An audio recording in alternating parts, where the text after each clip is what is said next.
लखनऊ में दैनिक समाचार पत्र अमर उजाला द्वारा आयोजित मेधावी छात्र सम्मान समारोह में प्रतिभावान विद्यार्थियों को मुख्यमंत्री योगी आदित्यनाथ द्वारा पुरस्कृत किया गया। इस क्रम में छात्रों को संबोधित करते हुए उन्होंने कहा कि मेधावी का सम्मान हर स्तर पर होना चाहिए। इसके प्रति समाज की भी जिम्मेदारियां बनती है। जीवन में शॉर्टकट कभी सफलता की मंजिल तक नहीं पहुंच सकता।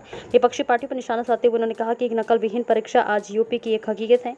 अंत में सभी विद्यार्थियों को उज्जवल भविष्य हेतु मंगल कामनाएं दी। आइए दिखाते हैं न्यूज लाइन नेटवर्क संवाददाता कौशल किशोर पांडे की ये खास रिपोर्ट।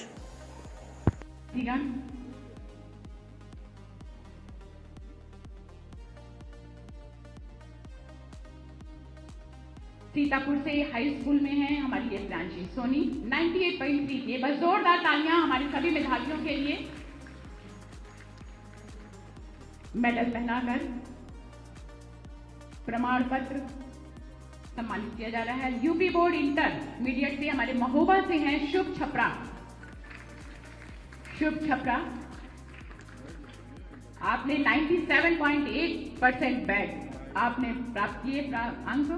उत्तर प्रदेश संस्कृति शिक्षा परिषद इंटरमीडिएट चंदौली से इरफान 82.7% मार्क आपके आए हैं।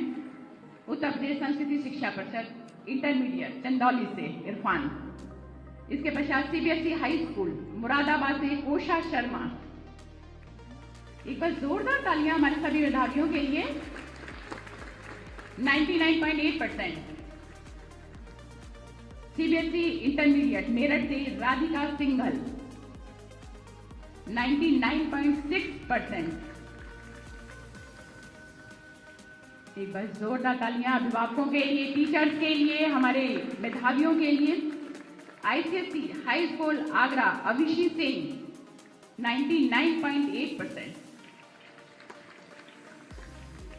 बहुत सारी बधाइयां, शुभकामनाएं और बहुत बहुत धन्यवाद। परम आदरणीय श्रद्धेय यशस्वी माननीय मुख्यमंत्री जी साथ में हमारे समस्त माननीय गणमान्य अतिथिगणों का, जिन्होंने अपने कर कमलों से हमारे मेधावियों को सम्मानित किया, अपने प्यार भरे अपनेपन और आशीर्वाद देकर उनका हौसला बढ़ाया। और हमारे ये सभी मेधावी जो कि अपने अपने क्षेत्र में आगे हैं, लेकिन कुछ ना कुछ उम्मीद आपके मन में रह जाती है। तो कार्यक्रम के अगले सोपान पर चलते हुए बस ये कहते हुए कि अपनी उम्मीदों को टूटने मत देना, अपनी उम्मीदों को टूटने मत देना, दिलों में प्यार कम होने मत देना। लोग मिलेंगे जीवन में और भी अच्छे, पर तुम सब अपनी जगह औरों को लेने मत देना। बहुत मेहनत करो, बहुत ज्यादा मेहनत करो, नाम रोशन करो अपने उत्तर प्रदेश के हर जनपद का और परम आदरणीय श्रद्धेय यशस्वी माननीय मुख्यमंत्री जी की सोच का, वृहद सोच का, जिन्होंने दीपक जलाया, ज्ञान का अलख जगाया और आप सभी को आज इस मुकाम पे पहुंचाया। जोरदार तालियां परम आदरणीय श्रद्धेय यशस्वी माननीय मुख्यमंत्री जी के लिए। और आइए, अब वो पल वो क्षण आ गया है जिसका हम सबको बेसब्री से इंतजार है। जी हाँ, हर वर्ग, जाति, आयु, धर्म सभी के नागरिकों की कठिनाइयों, परेशानियों का सकारात्मक समाधान करते हुए शिक्षा के विभिन्न क्षेत्रों में विद्यार्थियों को अविस्मरणीय साथ दिया, उनका नेतृत्व किया, मार्गदर्शन किया और शत शत नमन करते, यही विश्वास करते हुए कि आपका ये साथ इसी तरह से मिलता रहेगा। भारत के मानचित्र में हमारे उत्तर प्रदेश का गौरव बढ़ाने वाले परम आदरणीय श्रद्धेय यशस्वी माननीय मुख्यमंत्री जी से सादर आमंत्रित करते हुए, ससम्मान अनुरोध करते हुए कि अपने उद्बोधन से हम संबोधन से हम सभी को अंकित करें। बस जोरदार तालियों के साथ अभिनंदन, वंदन, स्वागत। लोकप्रिय हिंदी दैनिक अमर उजाला के मेधावी छात्र सम्मेलन कार्यक्रम में आज यहाँ पर उपस्थित प्रदेश शासन में मेरे मंत्रिमंडल के वरिष्ठ सहयोगीगण, जल शक्ति मंत्री श्री स्वतंत्र देव सिंह जी, लोक निर्माण विभाग के मंत्री श्री जितिन प्रसाद जी, प्राथमिक शिक्षा विभाग के मंत्री श्री आशीष पटेल जी, उच्च शिक्षा विभाग के मंत्री श्री योगेंद्र उपाध्याय जी, माध्यमिक शिक्षा विभाग की मंत्री श्रीमती गुलाब देवी जी, बीसी शिक्षा विभाग के मंत्री श्री संदीप सिंह जी, संपादक अमर उजाला श्री विजय त्रिपाठी जी, एबीपी अमर उजाला श्री राहुल कांकरिया जी, अमर उजाला परिवार से जुड़े हुए सभी पदाधिकारीगण, सम्मानित अभिभावकगण और प्यारे बच्चों, आज का दिन अत्यंत महत्वपूर्ण है। आज विश्व रक्तदाता दिवस भी है और साथ ही साथ प्रदेश भर के मेधावी छात्र छात्राओं को आज प्रदेश की राजधानी लखनऊ में और जनपद स्तर पर सम्मानित किया जा रहा है। मैं इस अवसर पर सम्मानित होने वाले सभी मेधावी छात्र छात्राओं को हृदय से बधाई देता हूं, उनके अभिभावकों को अभिनंदन करता हूं। मैं अमर उजाला परिवार को खास तौर पर धन्यवाद देता हूं कि वह मीडिया की अपनी जिम्मेदारियों के निर्वहन के साथ ही विभिन्न सामाजिक गतिविधियों के साथ भी संलग्न होकर के अपने मीडिया की जिम्मेदारी के साथ साथ सामाजिक जिम्मेदारियों का भी निर्वहन अन्य तरीकों से भी कर रही है और आज का इस समारोह इसका उदाहरण है। अमर उजाला परिवार को मैं इस बात के लिए भी बधाई देता हूं कि यह वर्ष अमर उजाला परिवार का अमृत महोत्सव का वर्ष है। 75 वर्ष की अपनी शानदार यात्रा मीडिया के क्षेत्र में उत्तरोत्तर वृद्धि के रूप में आज अमर उजाला परिवार पूरा कर रहा है। इस अवसर पर भी मैं अमर उजाला परिवार के प्रति अपने हृदय से शुभकामना व्यक्त करता हूं। अचानक कोई मीडिया ग्रुप समाज के एक बड़े वर्ग के भावनाओं का प्रतिनिधित्व नहीं कर पाता। जन भावनाओं का प्रतिनिधित्व करके उसके विश्वास पर खरा उतरने वाला ही चाहता है। 6 राज्यों और 2 केंद्र शासित प्रदेशों में मीडिया, प्रिंट मीडिया के क्षेत्र में आज जिस प्रकार का प्रतिनिधित्व अमर उजाला कर रहा है वह सराहनीय है और मेरी अमर उजाला परिवार के प्रति अपनी शुभकामनाएं हैं। मुझे बहुत अच्छा लगा जब प्रतिवर्ष हम लोग इस बात को सुनते हैं, देखते हैं। प्रदेश भर में कंपटीशन होता है छात्रों में अतुल माहेश्वरी छात्रवृत्ति के नाम पर बड़े आयोजन होते हैं और बाद में एक सम्मान समारोह के माध्यम से उन छात्रों को स्कॉलरशिप उपलब्ध की जाती है। दिव्यांग छात्रों के लिए भी स्वर्गीय डोरीलाल अग्रवाल के नेतृत्व के नाम पर एक छात्रवृत्ति का आयोजन किया जाता है। ये एक कार्यक्रम है जो अपनी समाज जनता के भावनाओं को प्रतिनिधित्व करके मीडिया के अपने जिम्मेदारियों के निर्वहन के साथ साथ समाज से जुड़े हुए उन तबकों को प्रतिनिधित्व देने का, जो एक छात्र के सर्वांगीण विकास के लिए उसकी आवश्यकताओं की पूर्ति करने में और उसके सर्वांगीण विकास में अपना योगदान यह मीडिया ग्रुप कर रहा है। आज प्रातःकालीन सत्र में भी मुझे प्रदेश सरकार की ओर से प्रदेश भर के मेधावी छात्रों को सम्मानित करने का अवसर प्राप्त हुआ था। प्रदेश भर में हर जनपद में, यानी प्रदेश के जो मेरिट में आने वाले 10 छात्र थे, वे किसी भी बोर्ड के हों, टॉप 10 को हम लोगों ने लखनऊ में सम्मानित किया और जनपद स्तर पर भी जनपद स्तरीय टॉप 10 को सम्मानित करने का कार्य यह हमारे प्रदेश सरकार के मंत्रियों ने, माननीय जनप्रतिनिधियों ने प्रत्येक जनपद में समारोह को वहां पर आयोजित किया।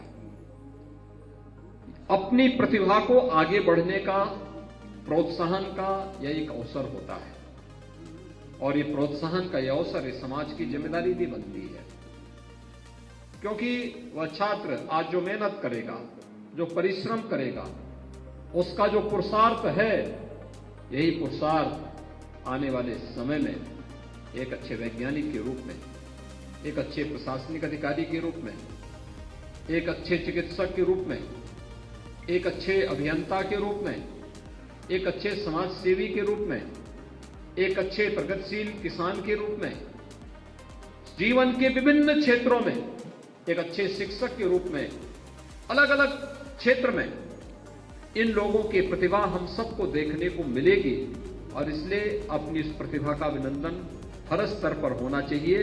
और आज का इस समारोह अपनी प्रतिभा के अभिनंदन का वह समारोह है जो हम सबको इसके प्रति प्रेरित करता। और मेरे मंत्रिमंडल के इतने सहयोगी स्वयं भी इस मंच पर यहां पर उपस्थित हुए हैं।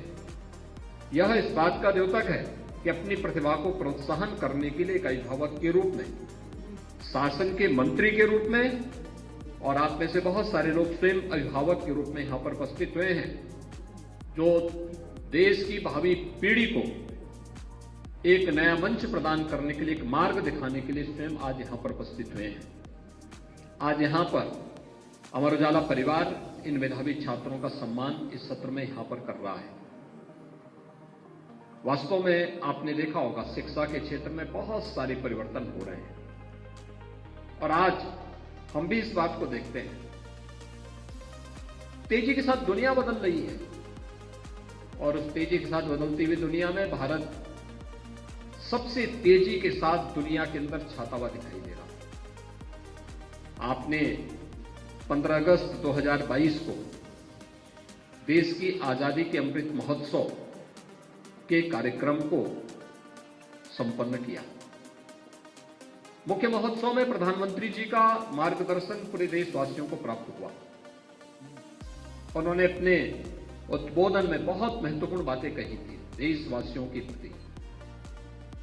आजादी के 75 वर्ष हम मना रहे हैं। होता क्या था, पहले कोई भी आयोजन होता था तो सरकारी कार्यालयों तक सीमित रह जाता था, लेकिन राष्ट्रीय समारोह हो, आजादी का महोत्सव हो, हर नागरिक की उसमें भूमिका हो। आपने इसका भव्य समारोह देखा होगा कि हर व्यक्ति के घर में तिरंगा फहराया गया, हर घर तिरंगा।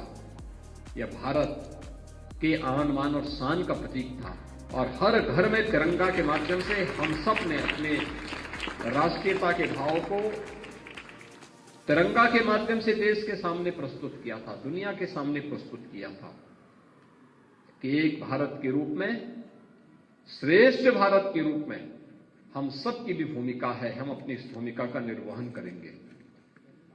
आपने देखा होगा किस तेजी के साथ आजादी के अमृत महोत्सव वर्ष में भारत को अनेक उपलब्धियां प्राप्त हुई। उनमें से एक उपलब्धि थी कि आज जिस आजादी का 75वां वर्ष हम मना रहे थे और जिससे हमने ये आजादी ली थी, उस ब्रिटेन को पछाड़ करके भारत दुनिया की 5वीं बड़ी अर्थव्यवस्था भी बना। यानी जिस ब्रिटेन के बारे में कहा जाता था कि ब्रिटेन का सूर्य कभी अस्त नहीं होता, उस ब्रिटेन को पछाड़ करके भारत दुनिया की 5वीं बड़ी अर्थव्यवस्था बना। आज भारत दुनिया के अंदर सबसे तेज उभरती हुई अर्थव्यवस्था है। प्रधानमंत्री मोदी जी के नेतृत्व में किस तेजी के साथ परिवर्तन हो रहा है। अगर यही स्पीड भारत की रही तो अगले 3-4 वर्ष के अंदर भारत दुनिया की 3री बड़ी अर्थव्यवस्था होगा दुनिया।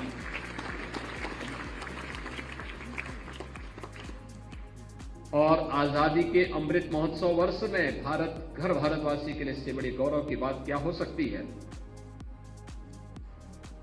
कि दुनिया के 20 बड़े साधन संपन्न देशों का समूह G20 के देशों की अध्यक्षता प्रधानमंत्री मोदी जी के नेतृत्व में भारत कर रहा है। ये G20 के देश वे हैं जिसमें दुनिया की 65% आबादी निवास करती है, जिनका दुनिया के 80% संसाधनों पर अधिकार है, दुनिया की 85% जीडीपी पर जिनका अधिकार है और दुनिया के 90% पेटेंट पर जिनका अधिकार है। वे देश G20 के रूप में दुनिया के अंदर सर्वसमावेशी विकास का मॉडल कैसे होना चाहिए इसके बारे में चिंतन करते हैं, उसके लिए कार्य योजना तैयार करते हैं। और आजादी के अमृत महोत्सव वर्ष में भारत के नेतृत्व में प्रधानमंत्री मोदी जी के मार्गदर्शन में दुनिया के सभी देश आज इस पर कार्य कर रहे हैं। भाइयों बहनों, कोविड कालखंड में आपने देखा होगा, अक्सर होता क्या है, हम में से हर व्यक्ति संकट आता है तो बहुत सारे लोग घबराने लगते हैं। लेकिन याद रखना, जब कोई चुनौती आती है वही आपकी परीक्षा की घड़ी होती है। परीक्षा की घड़ी कोई अलग नहीं होती है, और परीक्षा केवल वही नहीं होती है जो आपको प्रश्न पत्र के माध्यम से मिलता है। जब भी कोई संकट सामने आए तो उससे भागने की बजाय अपनी बुद्धि से, अपने विवेक से उसका सामना करना है और फिर उससे सफलतापूर्वक बाहर निकलने का मार्ग प्रशस्त करना है। शॉर्टकट का रास्ता अपनाने की आवश्यकता नहीं। जीवन में शॉर्टकट का मार्ग कभी सफलता की मंजिल तक नहीं पहुंचा सकता। चुनौतियों से जूझते हुए, ईमानदारी से, अपने पुरुषार्थ से सफलता की मंजिल को चूमना ही वास्तविक सफलता होती है। और भारत ने कोविड कालखंड में करके दिखाया है। याद करिए, जब दुनिया अस्त व्यस्त थी, जब दुनिया के सामने कोई माध्यम नहीं बचा था, जब दुनिया कोरोना जैसी महामारी के सामने पूरी तरह पस्त हो चुकी थी, तब भारत एक तरफ अपने नागरिकों को फ्री में उपचार की सुविधा दे रही थी, फ्री में टेस्ट करा रही थी, वैक्सीन के अनुसंधान पर अपने वैज्ञानिकों को लगा रही थी, तो दूसरी तरफ शिक्षा के क्षेत्र में भी सबसे बड़े आजादी की सबसे बड़ी रिफॉर्म की तरफ भारत बढ़ रहा था। और राष्ट्रीय शिक्षा नीति को घोषित करने वाला दुनिया का एकमात्र देश भारत बना जिसने अपनी सबसे बड़ी शिक्षा के क्षेत्र में रिफॉर्म किया है। और राष्ट्रीय शिक्षा नीति, नेशनल एजुकेशन पॉलिसी, शिक्षा के क्षेत्र में आजादी के बाद का सबसे बड़ा रिफॉर्म है। इसके लिए अपने आप को तैयार करना, ये जीवन में बहुत सारे अवसर आपको देने जा रहा है। शिक्षा के लिए टेक्नोलॉजी का क्या उपयोग हो सकता है, टेक्नोलॉजी कैसे हमारे लिए उपयोगी हो सकती है, और टेक्नोलॉजी का उपयोग करके कैसे जीवन को आसान कर सकते हैं, सरल कर सकते हैं, ईज ऑफ लिविंग के लक्ष्य को कैसे प्राप्त कर सकते हैं, ये तो हमें तय करना है। लेकिन टेक्नोलॉजी हमारे द्वारा नियंत्रित हो, हम टेक्नोलॉजी से नियंत्रित न हो, यह भी तय करना है। और उसका माध्यम बनाते हुए आज इस शिक्षा नीति आपको उस ओर लेके जाने होगी। ढेर सारे अवसर आपके सामने प्रस्तुत करने जा रही है, और इसी माध्यम को आगे बढ़ाने के लिए उत्तर प्रदेश सरकार भी अलग अलग स्तर पर अलग अलग कार्यक्रम कर रही है। अलग अलग प्रकार से कार्यक्रम बनाए गए हैं, माध्यमिक शिक्षा में भी, बेसिक शिक्षा में भी, उच्च शिक्षा में भी, प्राविधिक शिक्षा में भी, चिकित्सा शिक्षा में भी, अलग अलग क्षेत्र में अलग अलग कार्यक्रम चल रहे हैं। कोई सोचता था उत्तर प्रदेश के अंदर बेसिक शिक्षा का परिवर्तन होगा, आज परिवर्तन होते हुए दिखाई देते हैं। कोई सोचता था कि नकल विहीन शिक्षा होगी, लेकिन हमारे बैठे हुए जितने प्रतिभाशाली छात्र बैठे हुए हैं, हम दावे के साथ कह सकते हैं पिछले 6 वर्ष के अंदर उत्तर प्रदेश में मेरिट की सूची में जिन छात्रों ने स्थान बनाया है, उन्होंने अपने दम पर, अपने बल पर, अपने परिश्रम से वह स्थान प्राप्त किया है, नकल करके नहीं किया है। यह भी आज दावे के साथ एक छात्र कह सकते हैं। नकल विहीन परीक्षा आज ये यूपी की एक हकीकत है। परीक्षा केंद्र में सीसीटीवी कैमरा उनकी निगरानी कर रहा है, यह एक हकीकत है। परीक्षा की शुचिता, चाहे वह बोर्ड की परीक्षा हो, महाविद्यालय विद्यालयों की परीक्षा हो, और चाहे वह कोई प्रतियोगी परीक्षाओं का हो, इन छात्रों के लिए उस प्रकार के मंच भी उपलब्ध कराए गए हैं। आपने देखा होगा कि कहीं उन्हें टैबलेट उपलब्ध करवाई जा रहे हैं, कहीं पर उनके लिए अभ्युदय कोचिंग की व्यवस्था की जा रही है, कहीं पर शिक्षकों को ऑनलाइन एजुकेशन के साथ जोड़ने का प्रयास हो रहा है, वर्चुअल क्लासेस की व्यवस्था हो रही है। शिक्षकों के पद जो वर्षों से खाली पड़े हुए थे, अनिवार्य किया गया है कि साइंस का, मैथ्स का, फिजिक्स, इंग्लिश का शिक्षक अनिवार्य रूप से हो, अतिरिक्त मानदेय देकर के भी उन्हें रखना पड़ेगा, तो भी उनसे कार्य कराओ, उन्हें मानदेय दो, लेकिन क्लास गैप नहीं होना चाहिए। एक प्रयास प्रारंभ किया गया है, तेजी के साथ इस क्षेत्र में कार्य हुआ है। आज उसके परिणाम हम सबके सामने आ रहे हैं और इस दिशा में भी सरकार के द्वारा अलग अलग कदम उठाए गए हैं। 2 करोड़ युवाओं को टैबलेट और स्मार्टफोन देने की कार्रवाई एक बड़ा कदम है सरकार के द्वारा। हर छात्र तकनीकी दृष्टि से सक्षम हो सके, सरकार के प्रोग्राम के साथ जुड़ सके। क्या पीएम स्टार्टअप की योजना क्या है, पीएम स्टैंडअप की योजना क्या है, डिजिटल इंडिया की योजना क्या है, प्रधानमंत्री मुद्रा योजना क्या है, 1 डिस्ट्रिक्ट 1 प्रोडक्ट की योजना उत्तर प्रदेश सरकार की क्या है, मुख्यमंत्री युवा स्वरोजगार की योजना क्या है, मुख्यमंत्री कन्या सुमंगला योजना क्या है। इन सभी योजनाओं की जानकारी लेना और फिर उसके अनुसार जो पात्रता की श्रेणी में आता आवेदन करें, उन योजनाओं को उसे लाभ होने दें।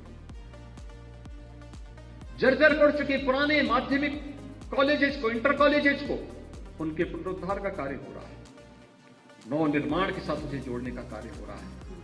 गवर्नमेंट एडेड जो प्राइवेट विद्यालय थे, उनके लिए भी सरकार सहयोग कर रही है। तमाम अन्य कार्यक्रम, नए नए इंटर कॉलेजेस खोले जा रहे हैं, नए नए संस्थाएं खोली जा रही हैं। गरीब बच्चों के लिए इस वर्ष 18 हम लोग जो अनाथ और गरीब बच्चे हैं, श्रमिकों के बच्चे हैं, 18 अटल आवासीय विद्यालय इस सत्र में हम खोलने जा रहे हैं। 18 आवासीय करेंगे, सभी अत्याधुनिक सुविधा से युक्त विद्यालय हैं, आवासीय विद्यालय होंगे। 12 से 15 एकड़ क्षेत्रफल में खोले जा रहे हैं। वहीं पर उनके लिए विद्यालय है, वहीं पे छात्रावास है, वहीं स्टेडियम है, वहीं पर उनके लिए सभी प्रकार की सुविधाएं दी जा रही हैं। एक नया मॉडल शिक्षा का वह भी प्रस्तुत करने का प्रयास हो रहा है। सरकार हर एक तबके के हितों के लिए संकल्पित होकर के कार्य करती है। बिना भेदभाव के शासन की योजनाएं समाज के हर तबके तक पहुंच जाए। कोई भी किसी भी प्रकार का भेदभाव व्यक्ति, जाति, मत, मजहब, क्षेत्र, भाषा के आधार पर व्यक्ति के साथ न हो, यही वास्तविक राम राज्य है। और इस वास्तविक राम राज्य को लाने के लिए सरकार इसे केवल भाषणों से नहीं, जमीनी धरातल पर इसे उतार करके इन कार्यक्रमों को प्रभावी ढंग से लागू करने का कार्य कर रही है।